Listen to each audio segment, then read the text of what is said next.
تعيش بالله إلى الحياة تعيسه. اليوم صار الجيل بالوقت مندس. ناس. اليوم صار الفهد الثعالب فريسة والكلب ضيق على السبع.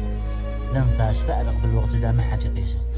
مع الوقت الاول والمخاليق والناس في الله لا تعين الرجال الخسيسه على ناس عايشت بالكرم والباس ولا تجعل الفسل يشطح بكيسه ولا تجي مع الذيل يلا مع الراس ساقني طرفي على الحياه التعيسه ولا تدري وين بيطرح بيه الناس. ما صرت كافر ولا عابد كنيسه ما هالقد الوقت خربط بلقي الناس حطني مع هندي وخلاني كليسه في ارض ما لي بها بقعه وقلاس. وانا من قوم لا شب حامي وطيخه يتواجدوا في كل بقعه ومتراس شكر على الجودة تنشد قريسه يتداولوها بين جندي وحراس في الله يمنعون علينا حديثه كل واحد حكمه بمقياس المال لاهل المال واصحاب الدسيسه لهم دسايسهم معفول لا